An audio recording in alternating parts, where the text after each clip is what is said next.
College Board of Trustees. Vanessa, would you please call the roll? Chair Davis, Vice Chair Milliken, Here. Treasurer Navardi, Secretary Hatcher, Here. Trustee Fleming, Here. Trustee McKnight Morton, Trustee Milstein. Here. Thank you. There's an agenda for this evening on the screen. Do I hear a motion to approve that agenda? So moved. Support. And there's support. Is there any discussion? All in favor of the approval of the agenda, please say aye. Aye. Aye. The agenda stands approved. Thank you. Next, the WCC Education Association. Is Ms. Fournier in the house? If not, are there any public comments this evening? Vanessa, were there any written communications? Nope. There was one received. Thank you. And with that, I propose adjournment of this special meeting in order that we move to a closed session to discuss collective bargaining strategy. I'd entertain a motion. Moved. Support. And we have support. Is there any discussion? Vanessa, once again, please call the roll. Vice Chair Milliken, Yes. Secretary Hatcher, Yes. Trustee Fleming, Yes. Trustee Milstein. Yes. Thank you. The special meeting is now adjourned. Trustees will reconvene in ML 120, please. Okay, we're starting. I'd like to call the meeting to order. Vanessa, please call the roll. Chair Davis, Here. Vice Chair Milliken, Here. Treasurer Navardi, Navardi here. Secretary Hatcher, Here. Trustee Fleming, Here. Trustee McKnight Morton, Trustee Milstein. Here. Do I hear a motion to approve the agenda? So moved. Support. All in favor? Aye. Recommendation is that the Board of Trustees approve the minutes of November 12th, 2024, monthly meeting as submitted. Do I hear a motion to approve the minutes? So moved. Support. Any discussion? All in favor? Aye. Moving on to WCC Education Association, Ms. Fournier, excuse me. Close enough. Good evening. As we finish out the semester and move towards the new year, I wanted to share some outcomes that we have achieved this semester. Although there are many initiatives at the college that we're working with the administration on, we have accomplished a lot this semester. Our faculty are pleased to have been given more time with the Canvas initiative. At the beginning of the term, there was a sense of panic that there was no way we could complete everything we needed to have done for the Canvas transition in time for a January start. We are thankful to the college leadership for extending the pilot another semester and allowing faculty to not rush into a major change in one semester's time. In addition to the Canvas transition, we can also report a positive outcome for our online calculus students' usage of the testing center. Although this is a positive note, we still have to consider the access issues that our online students do not get the same services on campus as our traditional students. Everyone should have access to all services on campus, including the testing center. As you know, we are moving into the winter semester with the elimination of our developmental education courses. Although the faculty are thankful for the resources Dr. Tucker has provided, we still have a lot of concerns that we will not be serving some of the most vulnerable students in our population. Faculty are committed to doing what they can do to help these students succeed. However, it is of great concern that we are setting these students up for failure. We look forward to continuing the conversation with the administration and a pivot from this plan if or when we realize students are struggling to meet these new guidelines. The WCCEA and faculty in math and English will be tracking the success of these students and will present our findings to the college and the board in the coming months. Finally, and a good, happy note, the WCC is hosting our annual Unity Lunch, which I believe that Trustee Hatcher started many years ago. And we want to invite all of you. Everybody can come We invite you to join us on Thursday, January 9th at noon in the ML atrium out here. And you can come meet the members of all 3 unions on campus and enjoy lunch on us. So we look forward to continuing conversations with the college on these initiatives and more. And I have to say that I have to run out because my daughter is in a choir concert in 25 minutes. So I didn't want you to read into anything more than just, I have to get to choir. All right, So well, be safe. Thank you. thank you. Happy holidays. Thank you. Are there any public comments? All right, seeing none, we'll move on to written communications. Vanessa, were there any received? There was one received. All right, thank you. There's special reports now by VPI Tucker, Anatomical Education at WCC. I'm just going to tee it up for the star of the show, Dean Schwab, who's going to come and talk about some exciting things that we have happening in our sciences area. And thank you. And before, please, this presentation is going to be outstanding, okay, because I've had the opportunity to see it. But one of the things I want to mention is that this anatomage, did I say it right? Anatomage. Anatomage table was purchased through the foundation. And I just want to thank the foundation board for their support of this table. So we have 2 members here. Well, Alex Milstein, who is a member of our foundation board, and he's an alum, emeritus, and Trustee Milliken, who is also on our foundation board, the board rep on it. And in the audience, we have Nikki Borges, who is our Chief Philanthropy Officer. So, thank you to the foundation. And Brandon, thank you for the intro, and drum roll for you, Thank you. Dean Schwab. Yes, thank you. Good evening. I'm so excited to be here today to talk to you about the Anatomage table on behalf of the Life Sciences Department here at WCC. So this table, which we'll be getting in January on campus, is the most advanced, I forgot to tell you. So just to give you a little bit of a history here. Back in 2006, with cooperation and partnership with the University of Michigan, we established a cadaver lab here on campus. We typically have had 3 cadavers in our care during that time. Last year, we were down to 2. We are currently down to 1.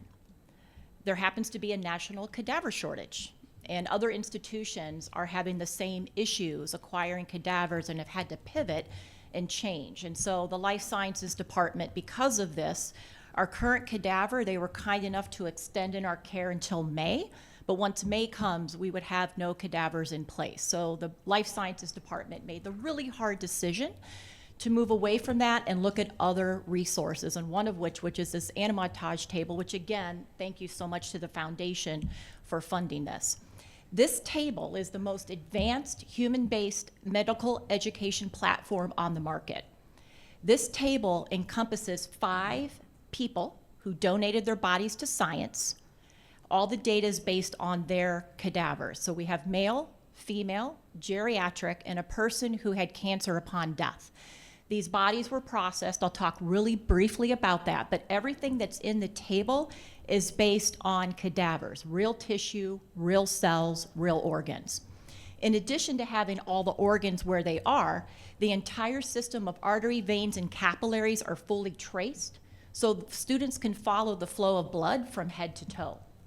In addition to anatomical representations, these can actually also demonstrate physiological functions. When you move an arm, what bones, tendons, and ligaments are involved there? When somebody smiles, eye movement, cardiac, they can actually induce AV and VFib blocks and see the relationship of how the body affects with the electrocardiograph right next to it. In addition to the human cadavers, there's also non-human cadavers present. We actually have a biology of animals course here that's taught every winter, and the instructor, Mr. David Wooten, is very excited to get his hands on this table for that class as well. So the table looks like this. So in the upper left, you'll see it can be horizontal. It has wheels, so it can be moved in and out of classes and lectures as needed. Students can mill around the table. It's a touch screen. You'll see a video here in a little bit. But it can also be raised vertically. So if the instructor or faculty member wants to demonstrate something, they can flip it up to vertical and show the students what they're trying to demonstrate. So very quickly, again, these were people that donated their bodies to science. The bodies underwent processing. They were fixed to preserve all the tissue and organs, underwent extensive MRI and CT scans, and then milled or sectioned to the width of a human hair. So you can imagine how long that took. All of those were then re-rendered so that the end product is exactly the body as it was pre-mortem. Here's one of the bodies that's in the table, so you can see left to right. With a couple touches of the screen, they can remove the skin. They can remove muscles. At certain points are all the muscles. So you can expose the nervous system, the endocrine system, the cardiovascular system. Students can dial in on organs. They can touch the table. It will tell them what organ it is, what artery it is, what nerve it is. So very, very cool technology. So again, kind of encompassing here, gross anatomy. Students can be looking at the brain all the way down to the toes all at once. Or they can focus on regional anatomy, such as the thoracic cavity, so they can be looking at the lungs and the heart tissue and see in relationship to each other. It can demonstrate and simulate childbirth, pregnancy, kinesiology, that's the movement of the body, dental, neural pathways. Students can actually practice procedures on this, catheterization, putting IVs in. You'll see a little bit of a video of that. And again, students can see a normal heart rhythm, but they can also induce AFib, VFib, and also heart blocks. Super neat. Histology. So they've also taken those sections and stained it with very specific cell protein or antibody markers, so students can see what allows heart tissue to pump versus a nerve to allow electrical signals. So students can look at that. Again, they have the CT and MRI scans as well as the animal anatomy in there as well. This is a really cool slide because it kind of shows you how you can take the body, and the bodies can be flipped upside down, vertically, however they want to do that. But you can see the bottom half has all the muscles in place, but then with a couple touches, they can remove the muscles so they can see the nerve innervation, the capillary beds.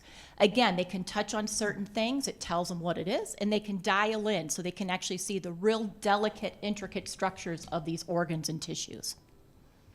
Again, just kind of recapping here, they can show pregnancy. The nice thing about this table too is students can dissect. So if you've ever had the ability or the pleasure of dissecting things when you were in school and you cut the wrong thing, well, with this, what they can do with a simple touch, they can erase that and they can start all over again. So there's not all that pressure with the students. You know, it's kind of no harm, no foul. So it's really nice. You can look again at the bronchial tubes. The 4D is the whole structure of the heart, but 4D is over time. So they can see the heart pumping. They can look at stages of life. If you look at the pathology, again, this is looking down into the brain. They can see the tissue, but they can see also the corresponding CT or MRI scans. In the upper right, I mentioned this a little bit earlier, they took sections of that tissue and stained it with certain antibodies to show differences of the cells. How can a heart pump where a skin tissue can't? And so students can really look into that. When the life sciences department was looking at this and trying to pivot, they reached out to their partner schools and said, hey, what are you guys using? And this has been used, many schools have this, Wayne State, Michigan, Oakland, Mott, Macomb, a lot of community colleges have that, and they're like, this is amazing because, again, as you can see from the first bullet, these are real bodies. These are not anatomical representations. It's not somebody took a picture of a heart and they were trying to artistically render it. This is the real thing. Students are really good at technology. They love this table. They get in there and they can move and they can manipulate things, and it really helps with the engagement a little bit more. You've all probably been in the classroom where you learn the blood flow through the heart. It goes through this chamber and then this valve. But to get that and then see it, I think really reinforces the concept. And they've also seen an increase in student performance. And just another quick slide, just technology. It's amazing, based on real bodies. Again, tissue, CT, MRI scans. Students also have the ability, there's a lot of data on the cloud, so if the students are not in the classroom with the table, they can access a lot of this information online. So they can do that additional reading and engagement and learning. And I have a quick video here that I'll go ahead and start that kind of really shows you what this table can do. How can cadavers exhibit real-time physiology? Imagine studying a cadaver and witnessing its heartbeat, where its lungs expand and contract, as if it were alive. It sounds odd, but with Anatomage's new technology, students can now explore real-time physiology, experiencing these vital processes as though they are unfolding right before their eyes. Anatomage bodies, created from real cadaveric slices, have long been reliable resources for accurately studying human anatomy. With the integration of medically accurate physiological motions, Anatomage bodies are elevated to the next level, offering real-time, precise physiological simulations. Starting with the brain, students can develop spatial awareness of various functional areas in 3D. This helps them understand each area's specific functions. They can also simulate Brodmann areas on the brain, allowing them to easily identify all 52 distinct regions. This is important when learning about strokes. Students can select various types of strokes and comprehend how the blockage of specific vessels can impact different brain functions.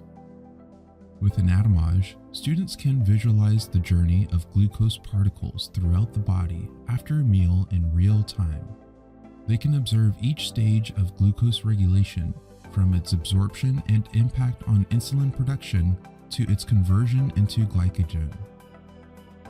And even going beyond macroanatomy, students have the opportunity to engage with every step of urine production at both the macro and histological levels. They can specifically trace how different substances are filtered, reabsorbed, and excreted through the nephrons. Beyond visualizing air particles moving through the bronchi, students can also control the cadaver's breathing and respiration rate. Through this, they can understand how changes in respiration rate affect lung volume and pressure. Typically difficult to train, bronchoscopy becomes more intuitive with Anatomage, allowing students to simulate the procedure on a real cadaver. Next, students can explore cardiac physiology with a digital Wiggers diagram and investigate pathophysiology using our interactive 12-lead ECG. By rotating the 3D model, students can closely examine the cardiac structures impacted by different heart conditions. Get beneath the skin to explore the muscles responsible for our daily facial expressions. As the muscles are modeled from real tissues, students can visualize realistic muscle movements, aiding in the understanding of conditions like stroke and muscular hypertrophy. Instructors can leverage Anatomage bodies as visual tools during lectures to effectively illustrate physiological concepts. For example, using Anatomage's developmental anatomy features, teachers can demonstrate how anatomy evolves through various embryonic stages. Lab activities become more practical with clinical procedures, allowing students to step into the roles of doctors and nurses. For example, they can practice locating insertion sites for tumors or veins, gaining valuable hands-on experience in operative techniques, including the advanced procedures such as angiogram. Students can practice placing catheters inside arteries and visualize blood vessels in great 3D detail. They can trace the catheter's path inside the vessel and towards the heart. With this tool, students can also inspect the catheter's activity during fluoroscopy. Anatomage is committed to making our Anatomage bodies as realistic as living human bodies. With our latest upgrade, we are one step closer to achieving this vision. Visit anatomage.com for more information. Again, I want to thank the foundation from the bottom of my heart for this table. And I would also like to thank President Belanca and EVP Tucker for all of their support. Thank you. Trustee Milligan? The college pinned about 70 nurses here last week. How much exposure to this anatomy did they have on their way through their coursework? The anatomy and physiology courses are required as a prerequisite for all of our nursing students. So even though this course is not part of the nursing program, it's something that the students take prior to being accepted to the program. Thank you. Trustee Hatcher? I want one for Christmas. I'm sorry. I'm sorry? I want one for Christmas. I want more for Christmas. I'm asking for more. So we just have one table? We just have one. Trustee DeVarty? I was going to ask that, how many we had, but how much did this cost? About $106,000. And then I'm guessing the company that made this is going to continue to develop for further software updates for it? Yes, and they're going to be free. Uh, So any further So once updates we that come. bought it, we buy into the improvements, the software improvements? Correct. Is one enough for our program? Oh, I would love more. Would they make a big difference? You know, right now, the biology department is trying to figure out how they're going to integrate this in their course because we still have that one cadaver till May. So they're going to be discussing that when they come back from winter break. But I'm sure they would love to get their hands on more because we could have more classes engaged. Because even though all the stuff that you saw was on the table, so you can only have one class at a time, if Right. we could get two, then we could have more classes being engaged on the tables. Yeah, for sure.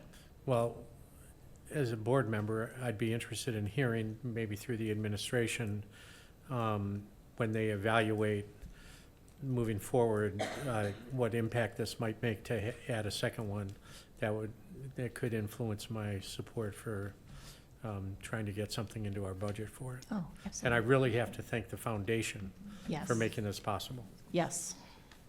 Trustee Mills-Johnny? Trustee DeVarty asked all my questions. I'm good. Thank you. So, say it again, now, where's the body? Okay, I see the body in the screen, but, so is the body, like, digitized into that Yes. table? Ah, Yep. All okay. digitized. Yep. Okay, cool. Never mind. Thank you. Any other questions? Thank you so much. Oh, thank you. That was fascinating. I like that one. Okay, moving on to tab B, personnel recommendations. Recommendations for the Board of Trustees to approve the personnel recommendations as submitted. Do I hear a motion? Any discussion? Trustee Hatcher. First, I'd like to thank the HR for the organizational charts, and as I tried to figure it out, what I noticed was it's back to the future. It's very much like the organization was when I first started, and perhaps it's a good model, except that there are 6 vice presidents instead of just 2, but that's okay. I'm concerned about, I guess that's it. There are 9 vacancies and 3 fillings, but that's all. Thank you.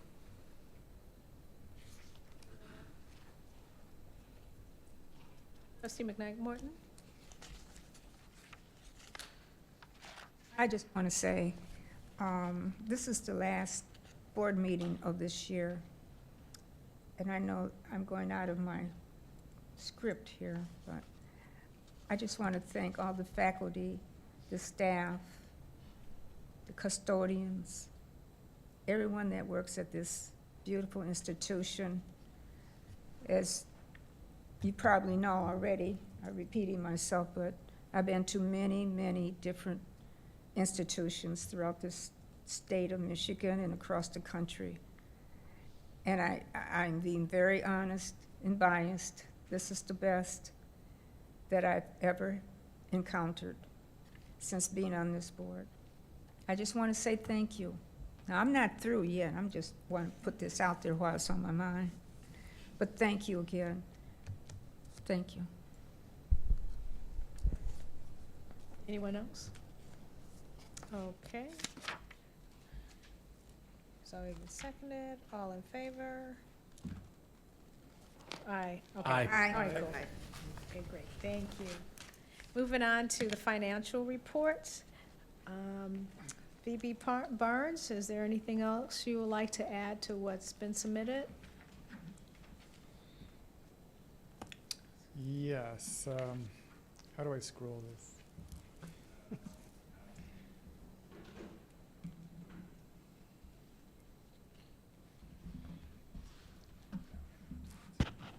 Okay. Great, thanks.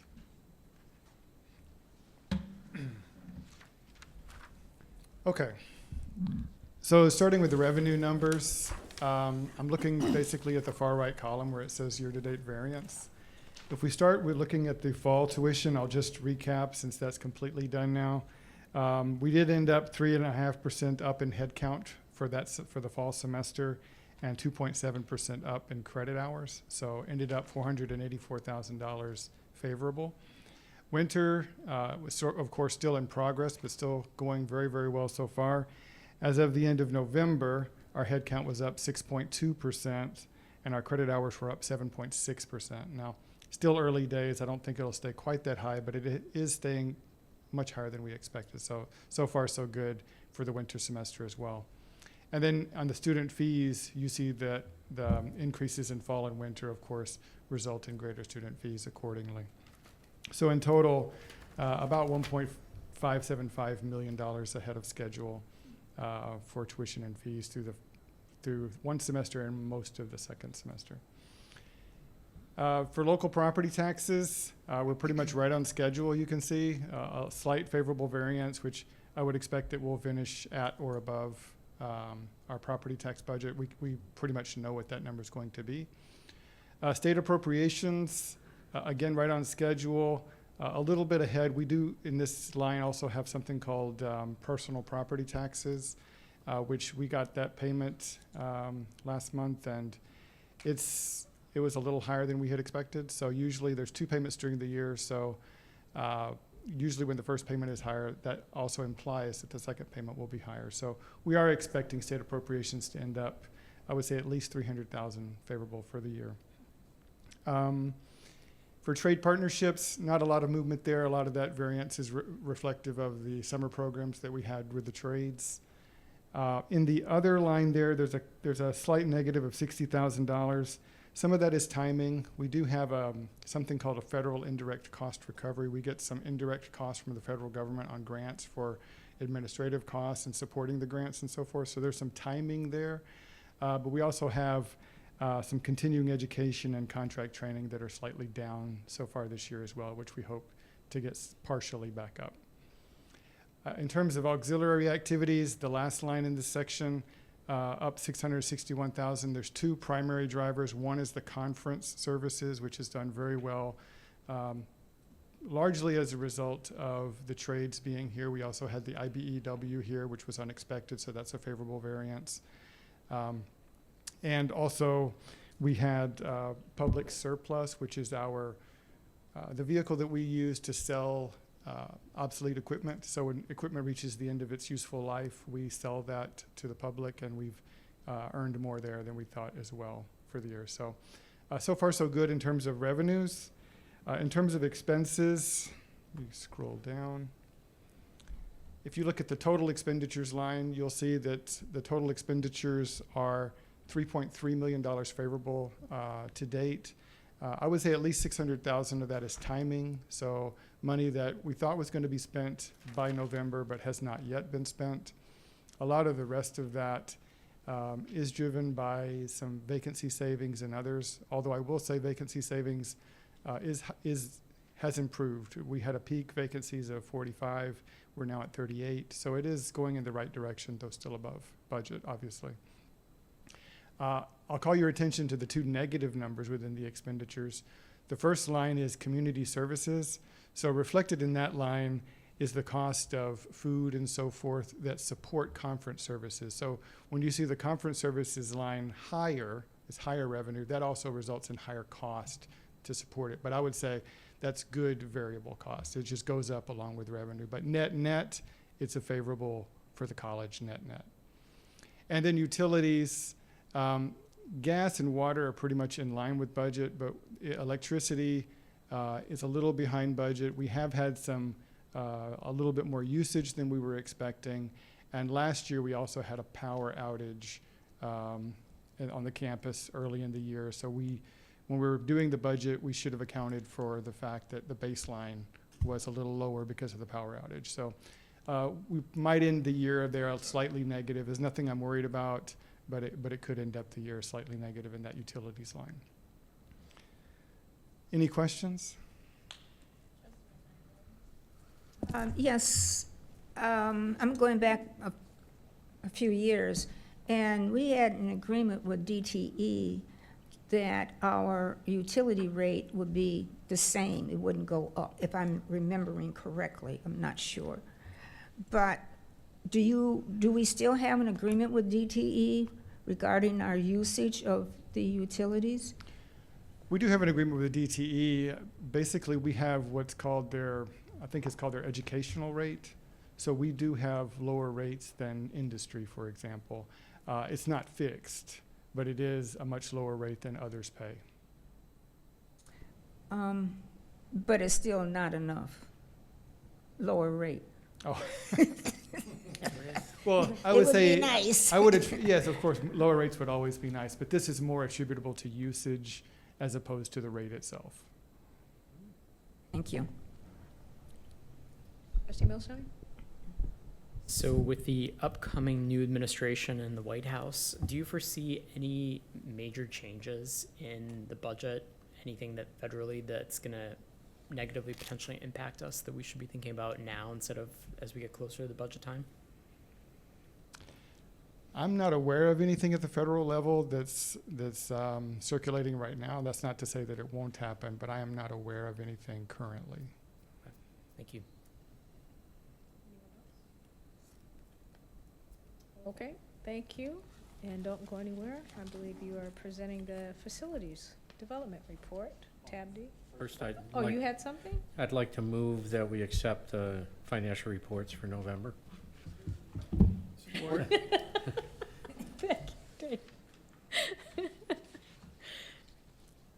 All in favor? Aye. Great, thank you. What would I do without you, Dave? All right, Facilities Development Report, tab D. Yes, I'm pinch hitting for Associate Vice President Whipstock, so bear with me.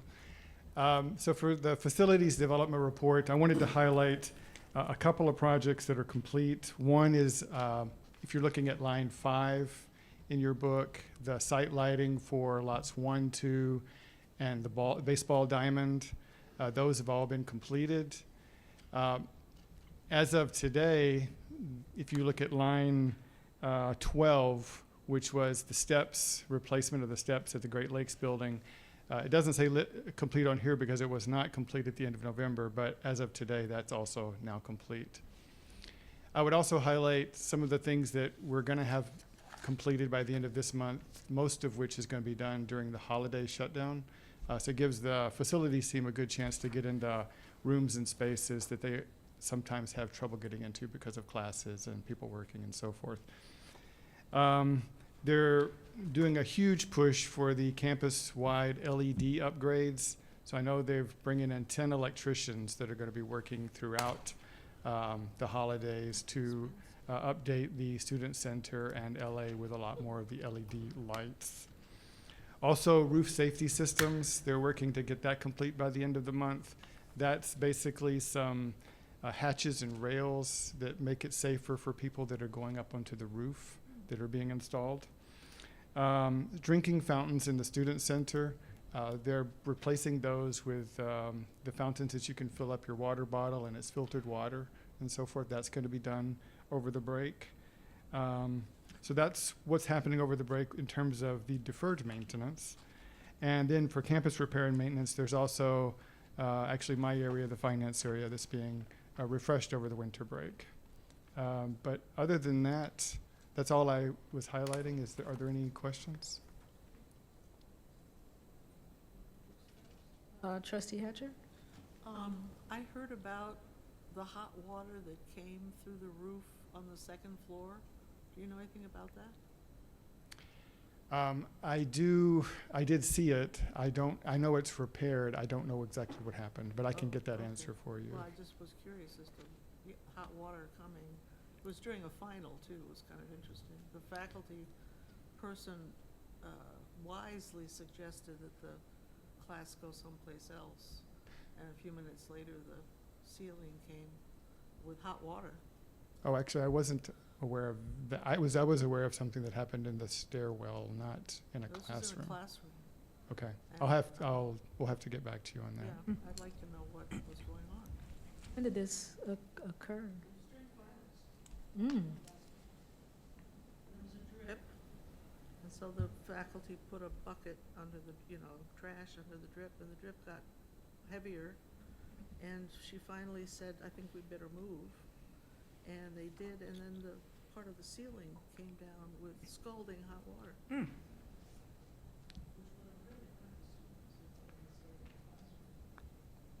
Which building was this? I'm sorry. SC. Let's see. What? No, LA, I'm sorry. LA. The math is, whatever. Trustee McKnight Morton? I just wanted to know which roof safety systems are we referring to here in number 3? Is it all the buildings or just one particular building? I'll have to get back to you. I'm not sure. I'm not sure if it was just the student center, or if there were other buildings involved. Okay. I'll have Well, to I get know back I'm to not talking to the actual person. Okay. Thank you very But much. I'll get back to you. Okay. Trustee DeVarty, you had a question? Yeah, so item number 1, the campus-wide LED upgrades.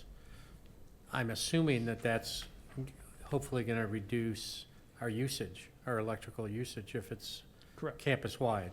Yeah. So this is a facility upgrade that's getting at a little bit of the ongoing utility costs. Yeah, that's correct. In fact, the campus-wide LED upgrade is the biggest contributor to the reduction in usage, so it should have an impact, yes. Thank you. Else? All right, great. Thank you.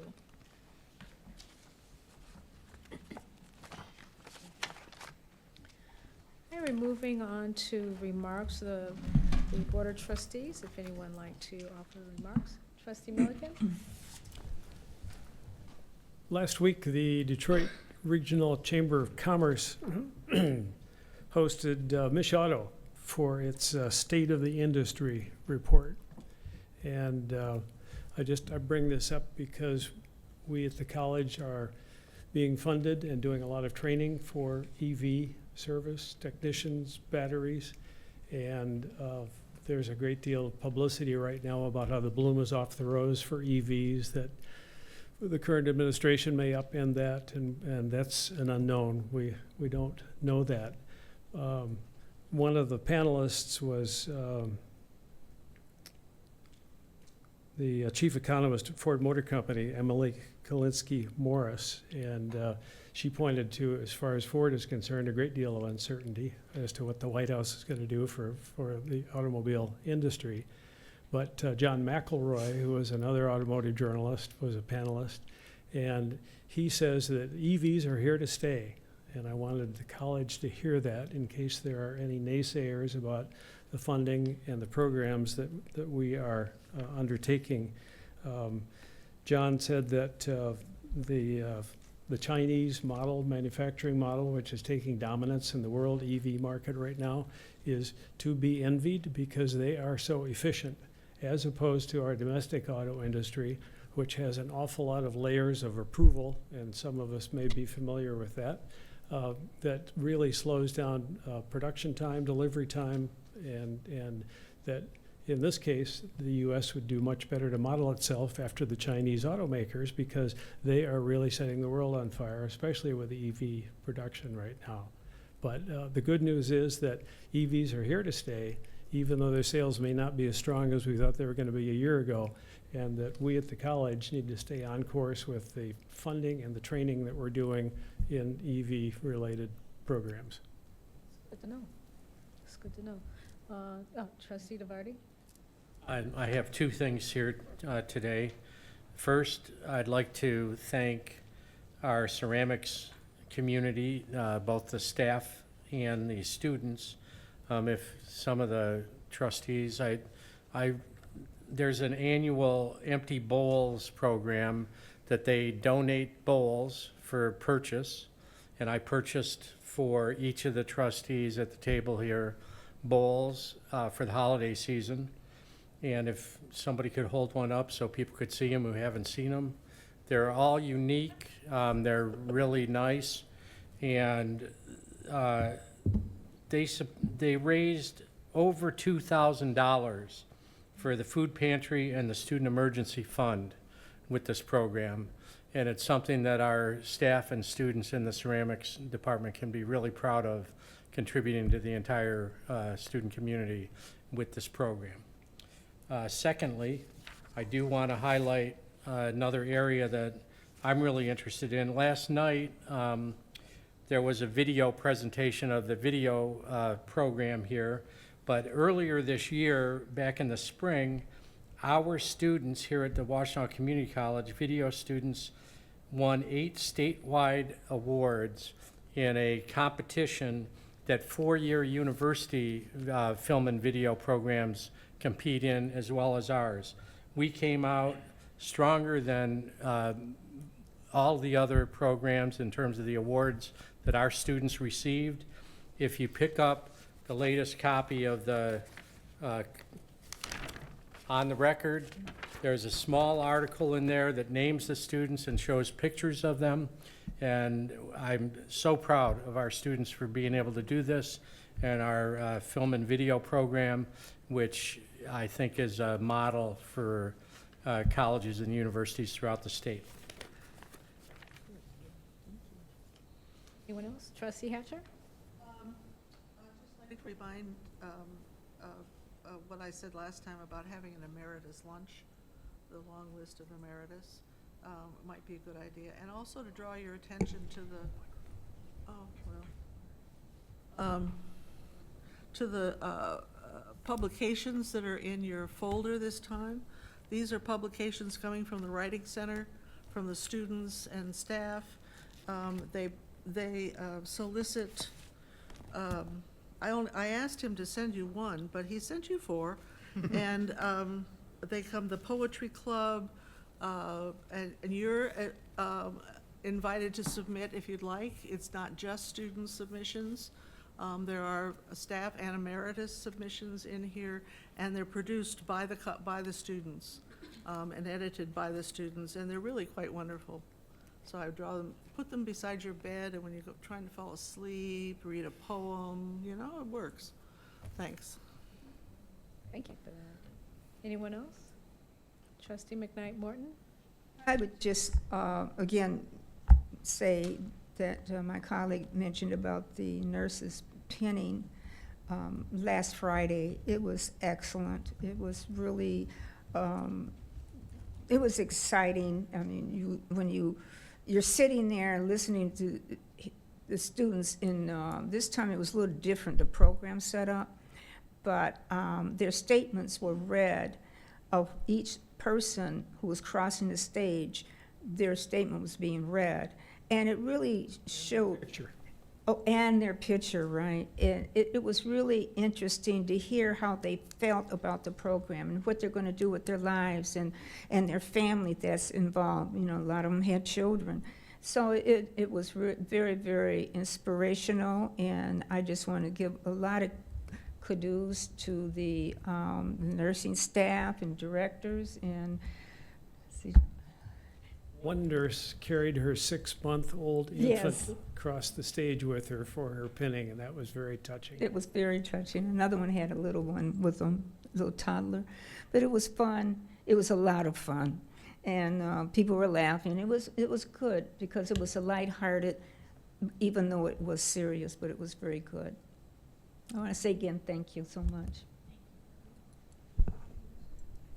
I want to thank the foundation for the great scholarship luncheon that we had 2 weeks ago now, I think. Great event. It was great to see the students, the scholarship recipients, and to hear where they were, where they are now, and what their future holds. So it was a really great opportunity. Not often do we get to interact with students sitting around a table like that. But it was one of those experiences where I had 3 students at my table, and to hear their stories was really rewarding. It was really rewarding for the work that the foundation does, and it's really rewarding as a donor to the foundation and as a Board of Trustees member. So thank you to the foundation for that. This is my last meeting as a member of the Board of Trustees. And, about a month ago, actually, at our last meeting afterwards, I got in my car and I said, all right, it's time for me to think of my speech that I'm going to give. And then nothing came to my mind. And then a week after that, I said, all right, I'm going to do it again. I sat down, got my pen out, and nothing came to my mind at that point. And then 2 weeks ago, I tried again. Nothing happened. A week ago, I tried again, and still, I didn't have too many remarks. And then it finally hit me, actually, over this past weekend, that this is not a goodbye. This is our community college.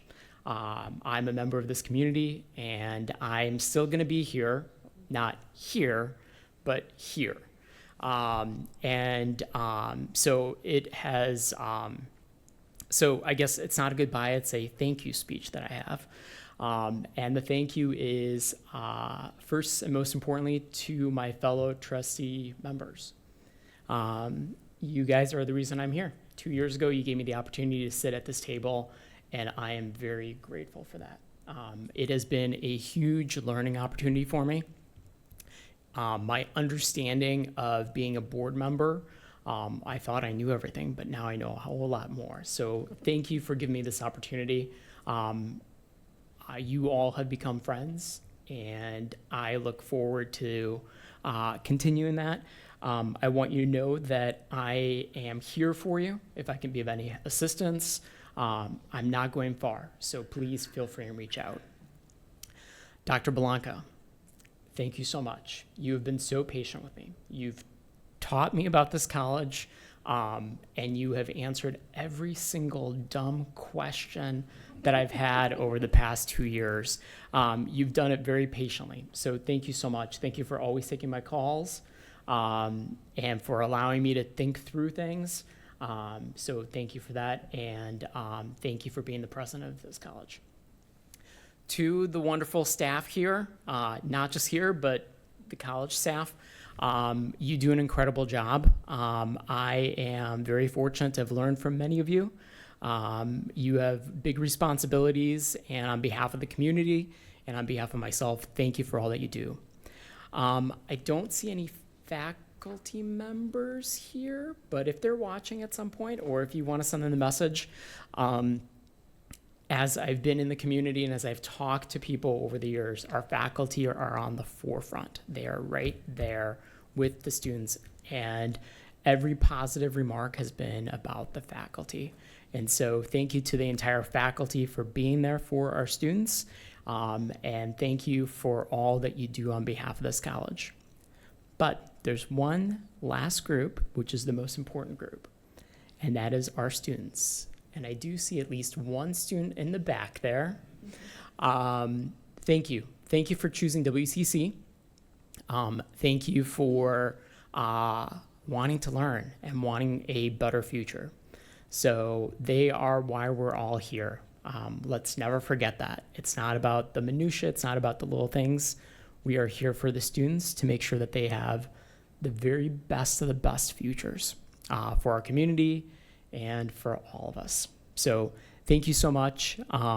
May not be here next month, but I'll be here if you need me. Take care, and thank you.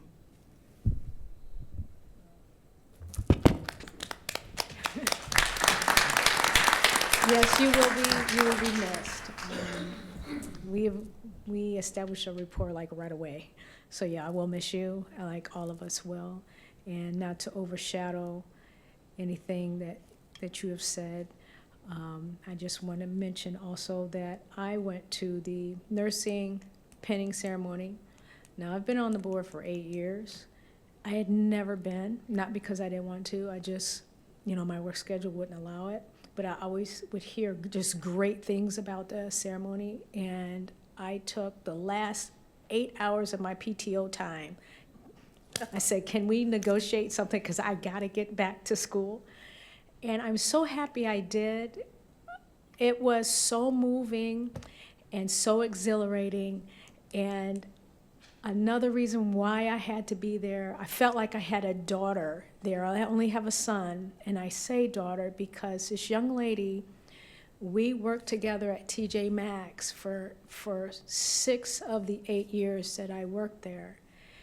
And she always would come to me asking my opinion about what her education journey, should look like, and so on and so forth. And I always stated, go to WCC first, the whole spiel. And she bounced around, she did this and she did that, but I would always stay on her. What are you doing? You got to get back in school. You got to stay on track. And she did. And I asked her just out of the blue, so when are you graduating? She said, the ceremony is on Friday the 13th, and you better be there. I was like, I will be there. And she got a Daisy Award. I felt like crying. I felt like I saw a daughter of mine walking across the stage.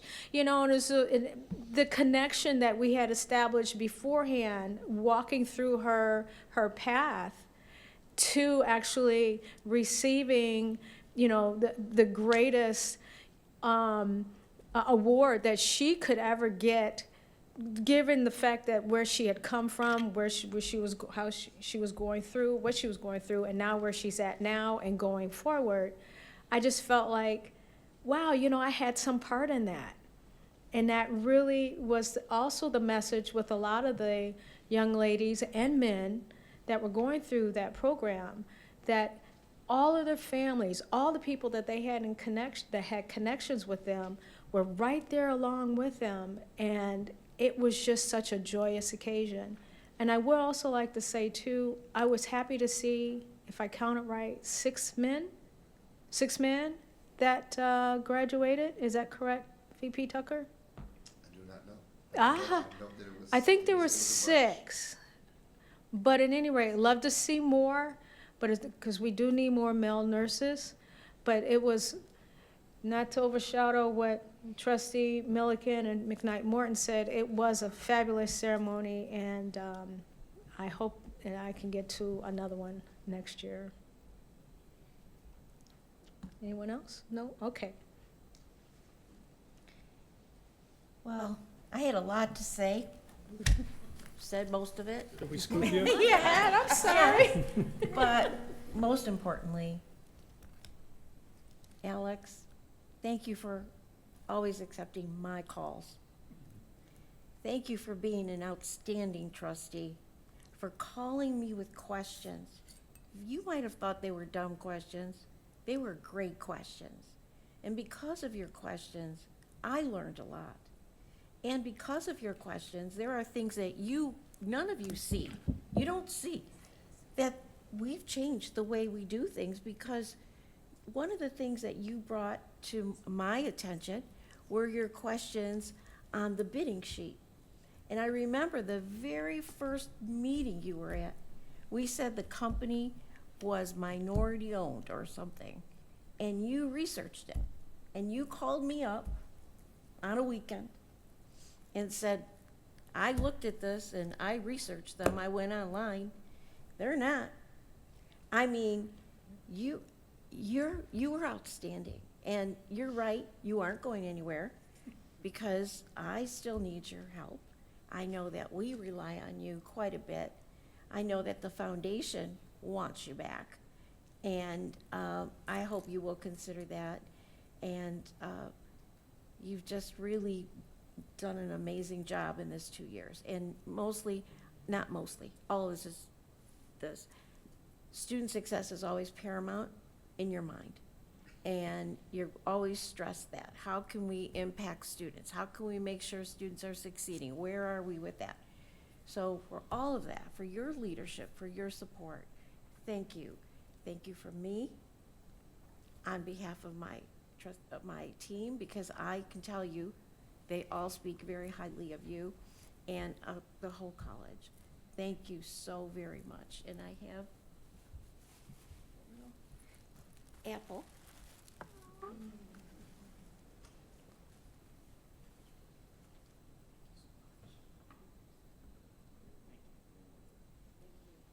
President Blanca, I'd like to know if he might come back next month under citizen participation.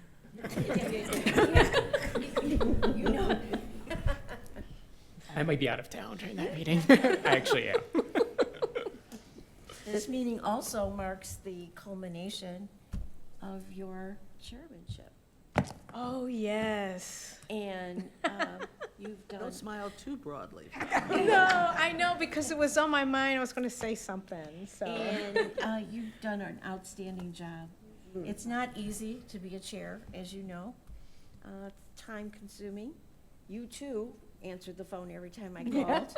And you know, someone who works, has a job that she's always got to be hands-on, to balance my phone calls and texts and get back with me during a lunch hour. Thank you. Thank you so much. And I appreciate all the advice you've given me, and thank you. And I look forward to your continued participation on the board. Yes. And Oh, yes.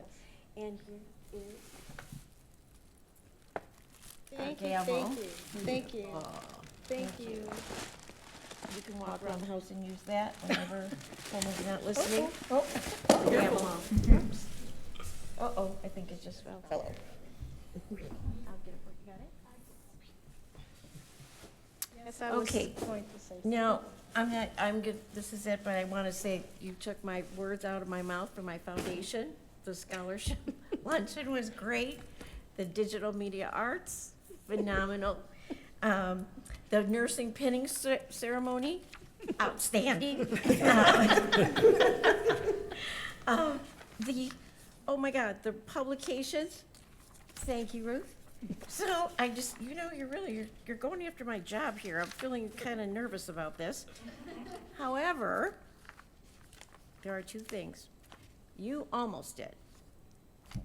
So the college has just been awarded nearly $2 million in state funding to support our continued development in semiconductor and EV battery Beautiful. programs. And that award was through the MEDC.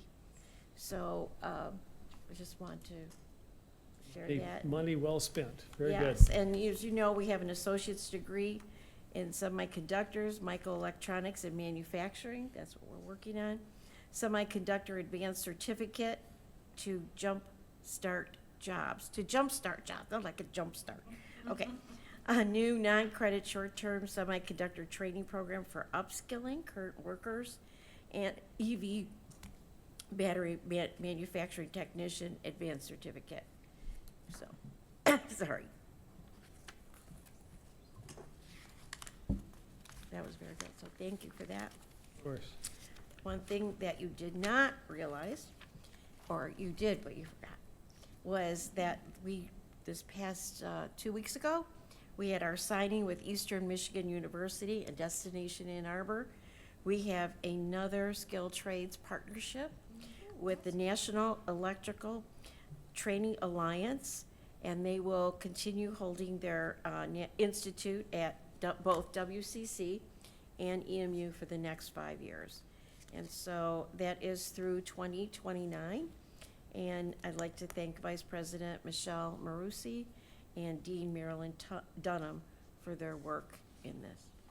So thank you. Thank you. So we're moving on to tab E. The recommendation is that the Board of Trustees grant emeritus status as stated in Board Policy 5045, Policy on Emeritus Staff as submitted. Do I hear a motion? So move. Or Any discussion? I would just like to say, my illustrious colleague here added up the numbers of the years of the beautiful people who are retiring and getting this emeritus status. Is 504 years that they've been here, some longer than others. Rosemary Wilson, she was here when I first started. 38 years, there's 37. Roy Higginbottom, he was one of the facilities person, 22 years. Elizabeth Thornburg, I really like her a lot, 29 years. So I can go on, and I know you can see it, but I just want to say thank you. Thank you for being here. Thank you for what you've done for this institution and this community. I think this is something that we need to always keep in mind, that we are here for a purpose. And the purpose is our students foremost, and secondly, the community that depends on us. Thank you. Vanessa, please call the roll. Chair Davis, Yes. Vice Chair Milliken, Yes. Treasurer DeVarty, Yes. Secretary Hatcher, Yes. Trustee Fleming, Trustee McKnight Morton, Yes. Trustee Milstein. Yes. Moving on to tab F, is the recommendation that the Board of Trustees approve a contract with People Driven Technology for 1 year VMware renewal in an amount not to exceed $166,858. Do I hear a motion? Support. Any discussion? Okay, Vanessa, please call the roll. Chair Davis, Yes? Vice Chair Milliken, Yes. Treasurer DeVarty, Actually, I did want to ask a question. Oh, I didn't see your hand. My apologies. I was slow getting it up. Okay, go ahead. So I just wanted to double check something, because we had somebody who had sent an email to Alex that forwarded to me about other alternatives to this, just pursuing this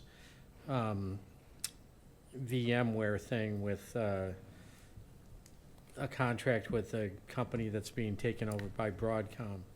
And I'm wondering if the administration has anything, if they're willing to look at other alternatives, or if they've started looking at other alternatives. I'd just like to hear about that briefly. Thank you for asking that question.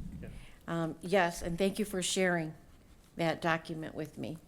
And I in turn shared it with the team, as well as with our CIO and Linda Blakey. And one of the things that we have been doing is this has been an evaluation process. So we have been, looking at different alternatives throughout this time frame. At this time, we're also working on a SaaS conversion to SaaS. And doing both at the same time requires a lot of effort. But I'm going to turn this over to Linda, because she can explain it in more detail. But yes, we have, I'm really pleased with where we're at. We will be able to come to you maybe in a year or two. See, it's all aligned with our SaaS migration. But Linda, did I screw it all up by the way I said it all? Go right, fix it, fix it. Fix it, Rose. Okay. Is this on? So we are looking at other alternatives. We are, like a lot of other schools, are in the same situation where, we've used VMware for many, many years. So we did the 1 year contract because, we wanted to make sure we'll do the evaluation, we'll do the cost benefit of if there's other solutions that will be better, but any other solutions we go to will not be immediate. That's a major project to kind of go away from VMware. It would be, reconfiguring our network. So that we are evaluating that, just so you know. Thank you. You're welcome.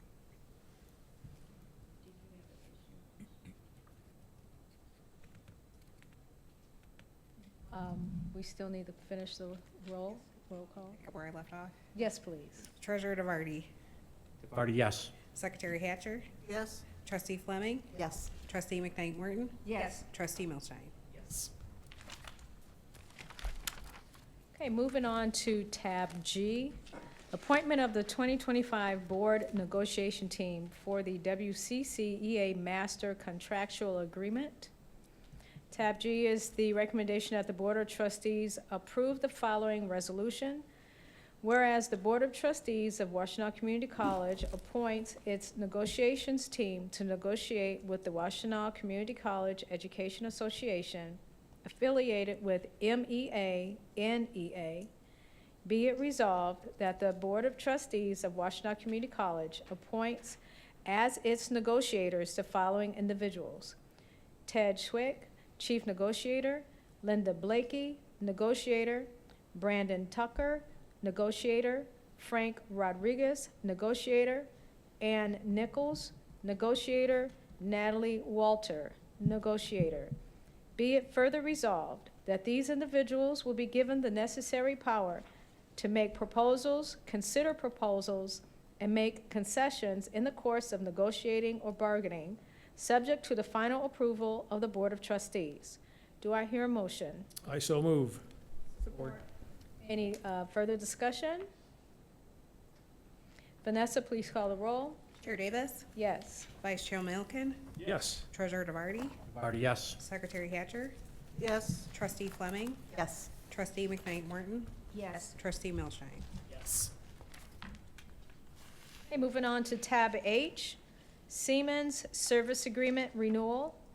The recommendation is that the Board of Trustees approve a contract with Siemens in an amount not to exceed $109,582. Do I hear a motion? So moved. Support. Any discussion? Vanessa, please call the roll. Chair Davis? Yes. Vice Chair Milken? Yes. Treasurer DeVarty? DeVarty, yes. Secretary Hatcher? Yes. Trustee Fleming? Yes. Trustee McKnight Morton? Yes. Trustee Milstein? Yes. Tab I, Student Center Restroom Renovation.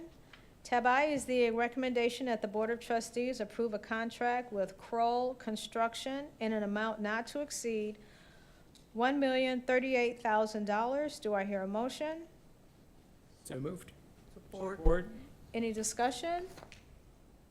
Vanessa, please call the roll. Chair Davis? Yes. Vice Chair Milliken? Yes. Treasurer DeVarty? DeVarty, yes. Secretary Hatcher? Yes. Trustee Fleming? Yes. Trustee McKnight Morton? Yes. Trustee Milstein? Yes. Oh, we're all done. Before I adjourn, I would like to say Merry Christmas, Happy Holidays. Whatever you do over the holiday season, please be safe, take care of your family, and we'll see you next year. I would like to entertain a motion to adjourn the monthly meeting. So moved. Ask Trustee Milstein to make that motion. So moved. Support? Any discussion? Okay. All in favor? Aye. Okay.